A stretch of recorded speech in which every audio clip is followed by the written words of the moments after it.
Welcome, everybody, to the Sports Hub Underground. Matt Dolph here with Ty Anderson, as we are every single episode. You can get us wherever you get your podcasts, at Apple Podcasts, Spotify, and you can get every episode at 985thesportshub.com and the Sports Hub app. This is a remote episode, so if you happen to be listening on audio, but you actually prefer to go on YouTube and watch us, this is a YouTube episode, so congratulations to the YouTube listeners. Hi, Ty. How's your Friday afternoon going so far? What is going on? How are we doing today? Good.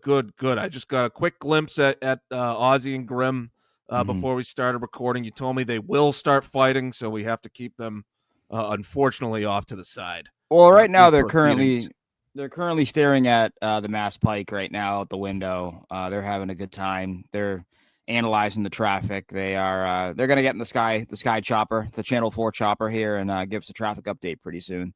Oh, so I was wondering why that is when I Waze tells me to go the wrong way, and I go the right way, and it actually decreases my ETA. So you got to tell those guys to do a better job with their traffic analysis. So here's something that so I used to play in a street hockey league here in Brighton, Alston, that was over by the Willie O'Ree rink. And what you don't know about the Willie O'Ree rink until you play there is that... don't say I don't know it. I mean, maybe you do. I don't know. I forgot that rink even existed. Sorry. Go ahead. Right next to it is the... and then behind like two fences or whatever, it's the helipad for Channel 4. So Channel 4 would get in that helicopter and just rev it up. And we'd be playing hockey, and it would literally be like that scene in Jurassic Park where like, shut it off, turn it off. It felt, I felt like Alan Grant, trying to play hockey, because like it's just so loud and it blows so much like dust and like grass onto the rink that like you got to stop play. Like you can't play. Like you got to get a little broom and like sweep it all up. It's crazy. That brings back memories for me as a former hockey player growing up. The just the hum of all the stuff just making the rink run. You know what I'm talking about, the ice rink. Yeah, for sure. You just hear the hum of like, what is that? Oh, it's like 20 different things. You need all this shit to make a hockey rink work. Yeah, that's like I'm sure you can relate, but like nothing will ever taste as good as that shitty like half water, half cocoa powder, hot chocolate at a garbage ass hockey rink at 8 a.m. on like a Sunday or a Saturday morning. Not like as an 8-year-old, nothing will ever hit like that high for me in terms of like how good it was. But like looking back and it's like, oh, that was so bad, but it was like good. I don't know why. No, nothing hits like a little square slice of pizza from the hockey snack bar. Yeah. That was the staple of the weekend afternoon. That was, dude. Like that was the move there. Some rinks had really good snack bars. You knew the good ones. The rich towns always had the really good snack bar. Yeah, absolutely. All right, let's dispense with the preliminaries and get to the local hockey club, Ty. So we obviously did our last podcast a couple days ago before the Bruins started their season. They start the season off with a back-to-back, and there's gonna be a bunch of those this year, I believe, because of the Olympics. It's a little more of a condensed schedule to be able to get everything in by mid-April for the start of the playoffs. So the Bruins start off their season with a home and a road back-to-back. They start off on the road against the Capitals. They deliver a victory while getting outshot 35-22 or whatever it was. And then last night seems like a little more according to what they want to do to be able to consistently have success and win games when they beat the Chicago Blackhawks on their home ice. So yeah, a good start. Undefeated Boston Bruins. I don't know how long they're going to be able to sustain this, but just big picture wise, Ty, I'm not too surprised that they're off to a good quick start here, because new team, new coach, new system, all that. Like they sort of reinvented themselves according to what they were the previous couple of years anyway with Jim Montgomery. And so it's probably going to take a little bit for other teams to adjust. Like I bet eventually, maybe they run into a better opponent, but the Capitals are a good opponent. But maybe they run into a better opponent that watched the film and now do. And so that maybe we see that sort of adjustment period take place over the next few weeks, but not surprised that they're employing this new system and they're off to a good start. What's your just overall big picture assessment of the first couple games?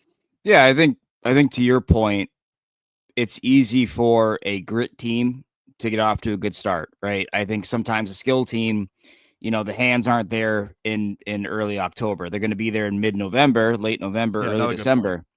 But, grit and tenacity, that can show up right away, right? Like, that's not like a rhythm thing. That's hey, go out and play your game, block shots, get in the way, be a pain in the ass, right? And so I think that certainly helps the Bruins as well. But also, like, this was sort of the thing that, I was trying to tell people, and we were talking about on our podcast, like last year is not normal in the sense that, they lost 10 games in a row. That hadn't happened in 15 years for this Bruins team, right? So, like, to think that was going to be their new norm was always very, I think, short-sighted. You're focusing on the post-deadline Bruins. Like, when you get McAvoy back, when you get Lindholm back, when you don't have Jacob Lauko and Marat Husadinov in your top six and Cole Koepke in your top six, like, you're going to have a slightly better team, right? Not a knock on those players, but it's just kind of like their roles were everyone was taking like 2 steps up last year. You still have guys taking maybe 1 step up, but it's not as glaring all over the roster, right? And so they were going to be better out of the gate. And I think this was a good little pocket here to start off hot, right? Like, are you a believer in the Washington Capitals? Like, I think they're a good team. I don't think they're a great team like they were a year ago, right? So, like, you being in that game is encouraging, and the way you were in that game is how I thought you'd have to be in that game. And then Chicago, as you said, not a great team, but you get the result. Second leg of a back-to-back. I think if you started out 1-0-1, you'd be happy, right? Like, and that's how you have to look at it. Like, 2 points in October is worth the same as 2 points in April, right? And they're going to need those points. And so to start hot, I think, is important, but doing it in the fashion in which they're doing it is expected. But to get the early results, as you said, like, that's got to feel good for Marco Sturm, knowing that, like, it's there, right? Yeah, absolutely. And I thought it was interesting that Marco Sturm said last night that the goalies have been their best players in the first 2 games. And I think definitely a fair point with Jeremy Swayman. And, like, not that Jeremy Swayman had a ton of, like, high leverage, high danger, like, big time saves that he had to make, but, 35 of 36, whatever it was, like, that I think sort of speaks for itself. But it also speaks to, the guys in front of him, blocking shots, packing it in, limiting space. I think, like, they've had active sticks over the first couple games. Like, you get the stick, you get the puck on your stick if you're an opponent, and they're right on top of you. So I have liked that part of it. It has been a fire drill in their own end, like we're used to seeing. I think we saw maybe a little bit of a few issues with that last night. I thought maybe they didn't quite have their legs under them. With it being a back-to-back and them traveling back here from Washington, so I think there was a little bit of an element of that, but Swayman really good. Korpisalo, not a perfect night. The second goal he gave up, he like drifted away from the puck. It's almost like the puck pushed him out of the way on the way to the net on the shot. But Chicago ties the game at 3, and then it's lights out from there on. And obviously everyone talks about Korpisalo making the big saves in overtime, which were crazy. But he also made a few, I thought, really big saves late in the third period, too. Chicago was making a good push at the end there. Mm-hmm. So, yeah, goaltenders, I don't know if they've been the best players when you go up and down the lineup, but could argue they've been the most important players, certainly Swayman, because, like, I don't think they're going into the games like, all right, guys, here's the plan. We're going to get outshot, and Swayman will cover for us. You're going to have games like that where the best way to win is for your goalie to stand on his head. And Swayman didn't exactly have to stand on his head, but he had to be efficient with them getting outshot like that and not putting the puck in their own net in the net as much as, they're not going to put the puck in the net that much this year. So, starting with the goaltending, how do you feel about that so far? Yeah, I think if you're a box score watcher, right, if you didn't see the game last night and you see that Korpisalo had a 21 of 24 night, you're kind of like, oh, well, that's nothing all that special. But I think when it comes to the Bruins and how we analyze their goaltending and their play, like, this is a team that's going to want to limit shots, right? So it's not about the total number of saves that a goaltender is going to make. It's going to be more about the timely saves, right? And when you make those stops. And I think, to your point, like, Korpisalo made the timely saves in the third period. That was a sneaky, dangerous power play chance that the Blackhawks had with McAvoy in the box, and then Zadorov was in the box as well. But that was a really good power play opportunity for Chicago. Really nasty, really a lot of fighting in tight, right? And those are the goals that, beat them a year ago, right? Front of the net, can't find it. Second, third, fourth whack goal, and you keep it that feels out. like there were moments. Sorry to cut you off, No, you're good. There have been moments, especially last night, because I was right there. I was in the arena where, I was like, oh, here it comes. The puck's about to go in, and there's a save or a guy gets a stick on it. The puck, sort of bounced their way in those situations, but it feels like they're getting in the way of pucks more than they have been, just in general. Yeah, and I think that I always think about the greatest pack-it-in team that I can remember watching the last, I'd say 10, 15 years were those Hitchcock Blues teams, right? Where you would kind of look at their box score and see, oh, they won the game 2-1, and Ryan Miller or whoever only stopped 14 of 15. Oh, that's a bad night. And then it's like, no, not really. They just don't allow a lot of shots. So if you let up one goal, it's gonna look bad for your GAA and your save percentage, but you're gonna win that game. It's about timely saves, right? And I thought you got them out of Korpisalo on Thursday. You got them out of Swayman on Wednesday. And so, I think this is sort of what the Bruins envisioned, right? When, because people like me, hey, hand up. I was saying, why the hell are you spending $3 million on a backup when you got an $8.25 million starter? And this is what they envisioned, right? They envisioned getting great goaltending every single night. Now, of course, the caveat here, 2 games, 80 more to go. But we got a pod to do today. We got to analyze what's in front of us. And right now, their goaltending, I think, Matt, has been lights out since the preseason. I think Swayman and Korpisalo had a great preseason. I really did. Even that game in New York, Korpisalo, right? It's 4 goals on, I think, 28 or 32 shots. I can't remember exactly. So you look at that and you go, oh, not a great night. He was nails in the third period and the overtime of that comeback, right? And so that's kind of again, you see that in Thursday's game too. So timely saves. Both goalies look ready. Both goalies have come to play this year. And I think on the goaltending too, real quick, important start for Korpisalo after last year, after kind of the belly aching, I didn't play enough. And the Bruins saying, yeah, we probably should have played him more. If he did all that, which he did, and then he comes out and gives up 5 goals on 19 shots, you're like, Pozo, what are we doing? Yeah. But that's the kind of start that instills confidence both in himself that he was right in what he said last year, and instills coaching confidence in the coaching staff to give him more starts. So all in all, very great start, in my opinion, for both goaltenders. And you just hope it lasts, right? Because that's we've said it on this podcast, Matt. Great goaltending can mask a lot of your problems. And if the Bruins get great goaltending, they will be in the playoff mix. Yeah, I think it's something like last night is relatively sustainable. If they outshoot the opponent for sure, and the way they were blocking shots and limiting opportunities for the most part, I think last night is sustainable. And to your point, I'd mentioned in my article on 985thesportshub.com how this is why wins and losses are counted for goaltenders, right? Because Korpisalo has kind of a shaky couple goals early in the game, but then comes through at the end. So he earned the win last night. So deserved win for both goalies. Okay, so let's switch gears to the forward groups now. We can cover how they're playing offensively or defensively, but the forward groups, it was kind of by the book in the first game. The first line gets all the scoring done. That's kind of the blueprint, right? Pastrnak and the goaltending. That's going to be how we win games. So yeah, good start for the first line. Second line had their moments last night. They obviously Middlestat scored. Third line I really like. They've obviously been a little hit or miss too, but Fraser Minton gets that game winner with a really good shoulder fake going down on the rush there to beat the goalie in overtime. So maybe they have something there in terms of he might actually contribute a little more offensively than we're hoping, and in addition to playing the strong two-way game and the tight checking game. So I like what I've seen from the Jeannot, Minton, Asamont line for the most part. They had a great shift. It was good. They had a great shift in the second period where they hemmed them in. That was a really great shift. They probably should have had a goal to show for it. I thought Jeannot looked great on Thursday night. I really did. Yeah, for sure. He scores sorry, his go on. first goal. He scores his first goal as a Bruin. Asamon, I thought made a great play.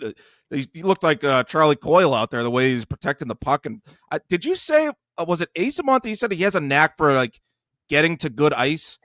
Like I would go a step farther and say like he like creates good ice. He like invents good ice. The way he protects the puck and just like finds little openings, and that's you saw that on that goal where he set it up and then Jeannot cleaned up the rebound. So really, yeah, good shift by them, and yeah, there's been a lot of dump-ins, forechecks, hemming the opponent in.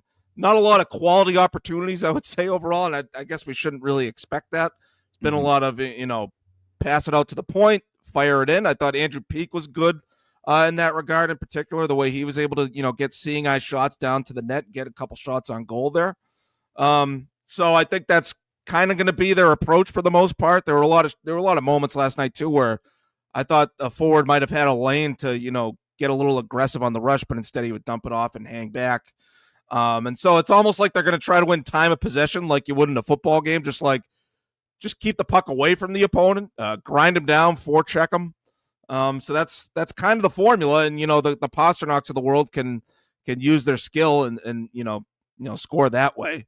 But overall, the approach isn't the most exciting brand of hockey, and I don't know how sustainable it is over the course of 82 games. I don't know if they're going to be able to beat good teams playing that way, but maybe they can limit the opposition just by keeping them hemmed in and grinding them down that way, wearing them out over the course of the game, and then maybe striking later in the game when you got them worn out.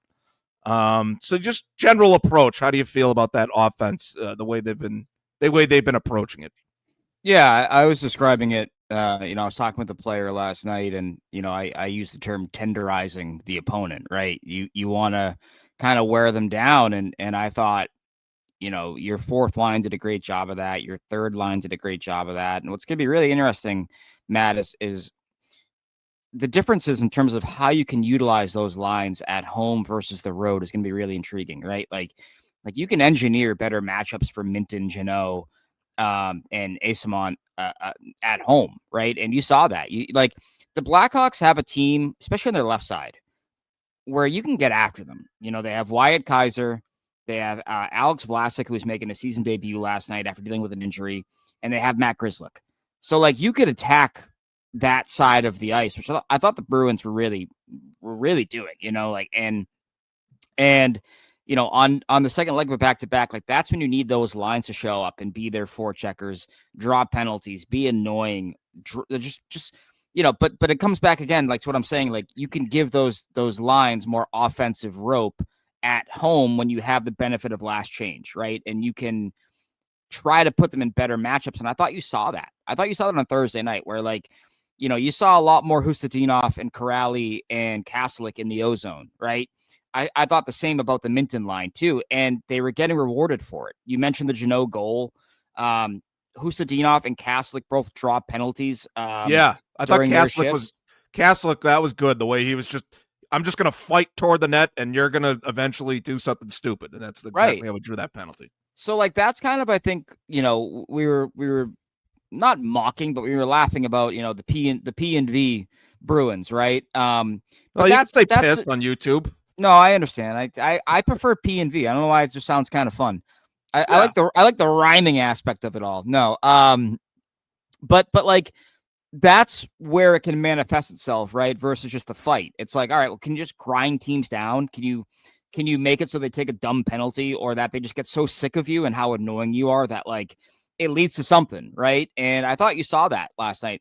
The Blackhawks are a much more skilled team offensively. Look at that roster. Look at that top nine. I know that they are not a good hockey team, but offensively, they're good, dude. They got Teravainen, Bedard, Bertuzzi, Donato had a 30-goal season a year ago. Burakovsky was good last night. Yeah, and Nazar, I think he's a great player. I think he's going to be awesome for them.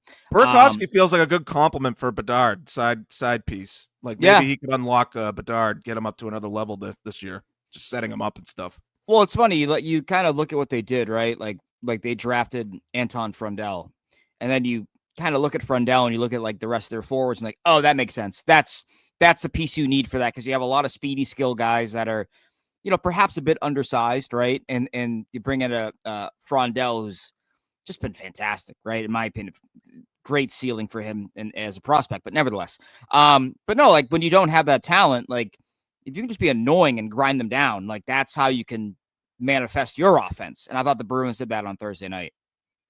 Yeah, absolutely. So like again, like we'll see. I need to see how it looks. I almost need to see them lose, see how it looks when they lose, and be like, all right, now how sustainable is this plan? Like I need to see how another team responds. So that just speaks to them being off to a good start with the new system, and the other teams need time to adjust to that. So it'll be interesting to see how teams adjust and how they, how it looks after the teams make their adjustments. So, all right, now we're going to move over to the defensive side. Last night it was really Husnudinov, you mentioned, gets beat to a loose puck in the corner for that first Connor Bedard goal. So it felt like the Blackhawks did actually maybe figure something out during the game where they picked up a step on, they knew where they wanted to be, where they, get the loose puck and get that breakout going. I thought otherwise the Bruins pretty solid on the breakout. Not everybody was perfect there. I think Middlestad, I thought early on had some struggles handling the breakouts, handling his neutral zone, just the handle on the puck. But defensively, the McAvoy low-ride pair, I thought McAvoy was good. He feels like he could be a menace in his own end. And look, if he's that, and you saw McAvoy get a little transition going, he had a couple of good scoring chances late. So I thought a pretty good 200-foot game from McAvoy, which is what you're looking for from him. Low-rise, obviously, a guy that I've talked about a lot going into the season. Like, this is going to be your top pairing guy. Got to be a little better in your own end. And I thought overall he was pretty good. Like, I didn't see any glaring mistakes unless I missed something, unless you got something for me there. You can definitely tell me if I'm wrong. You tell me I'm wrong all the time. I never do that. Zadorov, Jokiharju, they feel like they have some chemistry, but that's the third pairing, so I guess maybe they're going to get beat from time to time. And I guess it might be a little hard to evaluate with Hampus Lindholm, which we can talk about before we end the pod, leaving the game early on. But yeah, just overall, like, I don't know how sustainable Low-Rise is going to be playing in his own end, but I thought pretty solid for a guy that may never be truly like a good defensive defenseman. I feel like he's sort of taking to the coaching from Sturm pretty good, 2 games in, but I thought they looked pretty solid in their own end. What'd you think? Yeah, I thought that on Wednesday night, his focus was hardly on offense. It felt like last night, Thursday night, he was taking more chances without completely sacrificing the defensive game. I think that Lowry and McAvoy have good communication in terms of, hey, I'm going to take this and carry it now, or you're going to take this and carry it now, which I think McAvoy really thrives. Oh, hi, Grim. How you doing? There's another cat here. Hi, Grim. She's all over the place. No, but I do think that,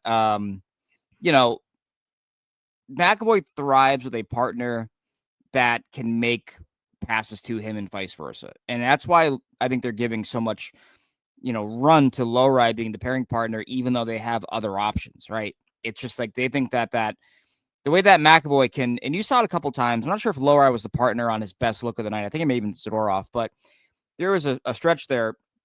I believe it was the third period. Second period, perhaps. I think it was second period. Oh my God, Grim. Hey, hi, how you Grim doing?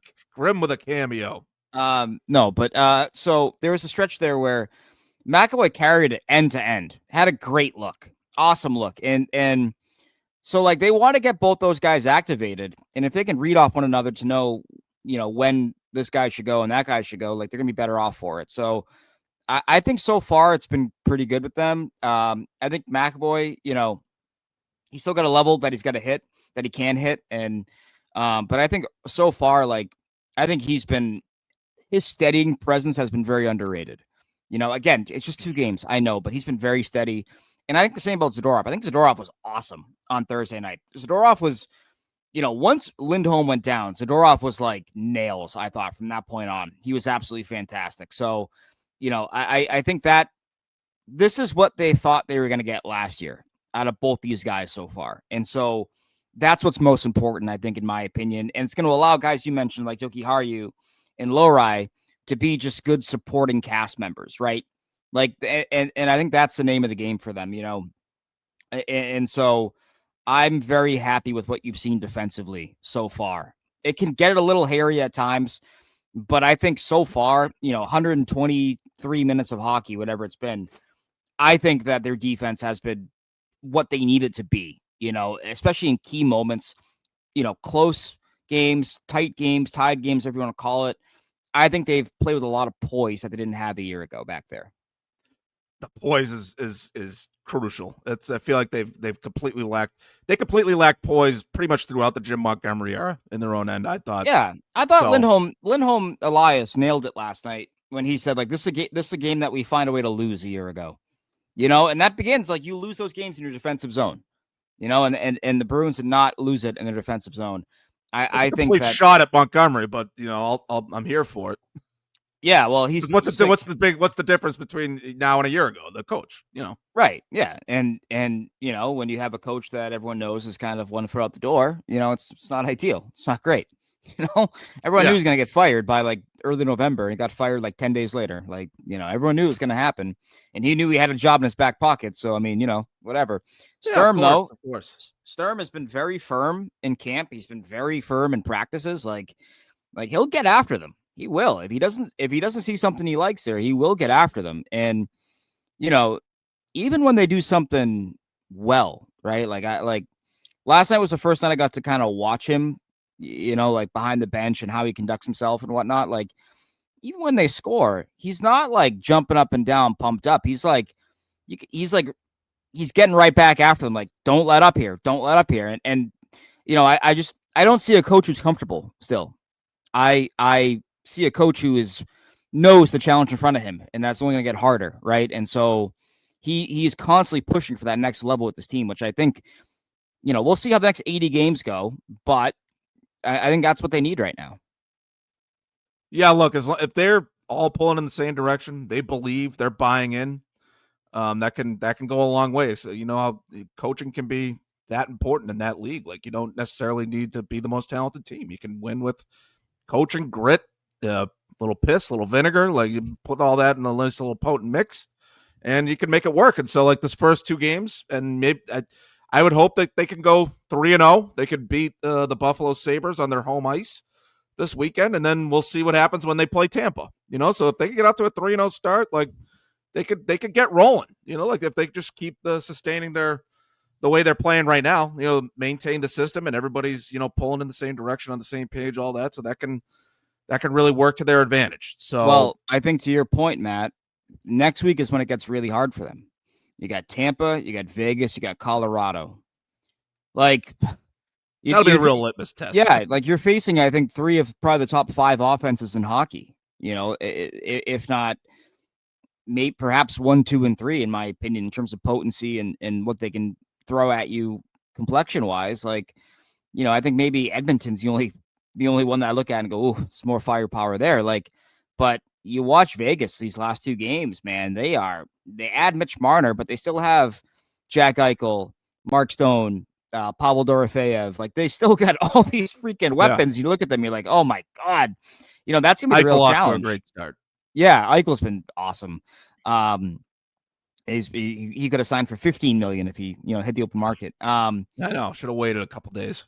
But but that's when it's going to get really challenging for them, right? And so I think to your point, making hay early here, getting off to a 2-0 start, perhaps a 3-0 start, like you're going to need it, right? Because there's entirely possible that you lose the next 3 games, not because you're a bad team, but because you're going against elite competition, and your structure and your system might not be sustainable to truly hang with those kind of teams. And real quick, I just want to mention this. Like I was tracking segments without a shot on goal for the Bruins. They had 5 of them in Washington. They only had 1 last night, which is good. But that's going to be something to watch here, because if that continues, it's going to be harder to keep pace with teams like Tampa, Vegas, Colorado, because those teams, if you're generating 1 chance every 6.5 minutes against teams like that, you either better score on them or you're going to lose the game, right? Like that sort of, and they got bailed out, I think, by that power play goal in DC. If they don't score there, is that an overtime loss? Like, what happens, and that's the challenge for this team, is that they're not talented enough to miss on their opportunities. So they better make good on them when they get them. They better. Look, if they shut down Tampa and they beat them, 2-1, they beat them in similar fashion that they did Washington the other night. Like let's start getting the hype train going. Let's start loading some coal into the train, and then we'll, burn some oil, get that whistle going, and we'll get on the tracks. I think a win in Vegas would make me a believer. I think a win in Vegas would make me go, "Oh shit, they're real." Like this is really happening, right? Because that would be winning in their building, limiting their weapons, perhaps getting, if you win in Vegas and you get production out of lines 2 and 3, then I'm like, okay, we're going to have a season here. Just don't get your doors blown off. Don't have a 6-1 loss, because that would undo a lot of the good vibes that you have here on Friday morning, in my opinion. Yeah, I feel like we'll have a season, as long as reasonably healthy. If Lindholm doesn't have a bad injury, Hampus, and and they have a full complement of players, I think they're going to be respectable enough. And just the question is, how do they look against good teams? So that's going to be, we'll go a long way toward answering that next week. One more topic, Ty, and then I'll let you go for the day. The Hampus Lindholm injury. I was talking to you last night, and someone replied to you on Twitter, he's always hurt, and you pushed back. I felt like, well, he does get banged up a lot. And I was confused because when he had that foot injury, I was like, well, he had the foot injury, but he played through the injury, right? And so you're just looking at it he played 17 games last year, a serious knee problem that kept him out the whole year. But 80 games the season before that, the year they traded for him, he played 71 games. And so it's not totally fair to say he's always hurt, he's always injured.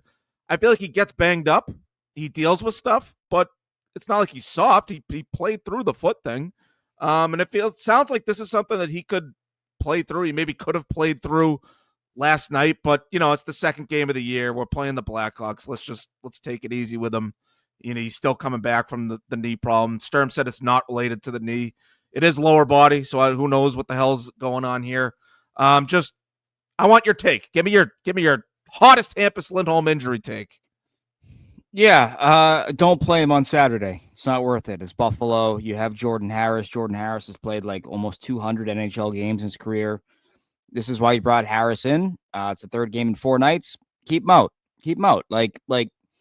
Lindholm is too important to risk having him play and then suffering a setback. I think when you're a defenseman like Hampus Lindholm, your importance, and you play all situations, your importance goes beyond an October night game against Buffalo. It just does, right? And so I would feel the same way about David Pastrnak, about Charlie McAvoy, about Nikita Zadorov, and about Jeremy Swayman. If you are not anything less than 100% right now, there is no reason to play. The Bruins have, I think, 15 games in 29 days to begin their year. You don't need to play guys just for the pride of it right now. And we have to acknowledge, right, that last year it's a freak injury. He breaks his freaking kneecap blocking a shot. I mean, come on, that's a freak injury, right? Before that, though, he was available in about 91% of their total games since arriving here in 2022. And so I think when you are an all-situation defenseman and you do play the minutes he plays, to have that kind of availability is not that bad. It's better availability than Charlie McAvoy. It's better availability than Cale Makar in Colorado. Injuries happen, It is a funny point, puck straight off the knee. Guy's made of glass. Right. It is. No, I'd say he's a bitch if he didn't block that shot and he didn't want to get hurt, but he got in front of it. So I have a hard time. He's soft. It's nah, dude, he got hurt being the opposite of soft. I hate to say it, that's I think, it's kind of funny. Do people think that players like getting hurt? People are angry at him. It's you think he's loving this right now? He's been waiting a calendar year to play, and now he gets hurt 2 games in. No, that sucks for him. But if I rewatching the game last night, the only thing I saw was that he kind of had a little wipeout at the Chicago blue line. Maybe just kind of twisted an ankle or, a little bit of a strain in some fashion. Maybe bruised his ass or something like that. Yeah, you never know. You never know. But no, I Sturm, as we've learned, is very direct about injuries, right? And I got to take his word for it, saying it's minor. He was very honest about the David Pastrnak injury, and then Pastrnak was back, 2 days later. So, yeah, I don't think this is I don't think Sturm is one for the media mind games. I think he is telling the truth, but I'm just saying, keep him out on Saturday. I'd like to see Jordan Harris. I would. I thought he was decent in the preseason, and it'd be nice to see him actually, playing a game here. So I'm cool with keeping him out for a game because, again, this road trip we're talking about is more important. That road trip, they got Tampa at home on Monday, but then you got Vegas, Colorado, and Utah, 3 games in 4 days. That's more important to me than Saturday night against the Buffalo Sabres, who got shut out last night by the Rangers. Yeah, no, I'm with you now that you laid that out. Like, sit him against Buffalo, make sure he's right for that stretch next week. All right. Well, that's the trade. This is the trade-off for them playing in the Olympics. When you play, we want NHLers back in the Olympics. So what's going to happen is that you're going to have a very compressed schedule. And if you're the Boston Bruins and you got guys that you're going to lean on, like they clearly are, you have to maybe do the management game. I'm not against hey, this guy needs a rest here. Like you got to tinker a little bit here. Get him a breather. Because this Bruins team does not have enough high-end talent. So you got to manage that high-end talent properly. That's why last night was so important for them. If they win last night 4-3, but all 4 goals come from Geeky, Pastrnak, and Lindholm, it's a different podcast today. We're kind of sitting there going, this is how much rope do you give these guys, Yes, that would have been a key topic, yes. Is anyone else going to score? Right. And so that applies across the board, and I think it applies with minutes and usage as well, right? If they're up tomorrow, let's say they enter the third period and they're up 4-1, I'm reeling back on Pastrnak and Lindholm and Geeky and McAvoy, and I'm trusting my depth guys to close out that game because you have to, given the grind that this year is going to be on because of the Olympics. Yeah, absolutely. So yeah, no, I think they're gonna manage Lindholm the best they can. Hopefully he's fine and he's back for that important stretch of games coming up next week. All right. We can call it a pod there. If you made it this far, thanks. I love you. Ty, any closing thoughts? No, never. Grim, any closing thoughts? No, she's going to tackle me in a minute. All right. All right. Good talk, Ty. I'll let you go enjoy your Friday afternoon. Thanks for watching. Thanks for listening, folks. More Bruins coming up this weekend. Next week, we'll figure out the next time we can hopefully get in the studio at 98.5 The Sports. I'm going to give you a proper pod, but we wanted to cover the Bruins start as soon as we could. So happy we were able to arrange this. All right. Probably Thursday, I would imagine. Wednesday or Thursday. I haven't taken a look yet, but I imagine one of those days probably. Sure. I just don't like I don't like promising a certain time and then something comes up and then we can't. Yeah. We'll figure it out. We're going to be back sometime next week. So, all right. Thanks for listening, folks. We'll talk to you again soon.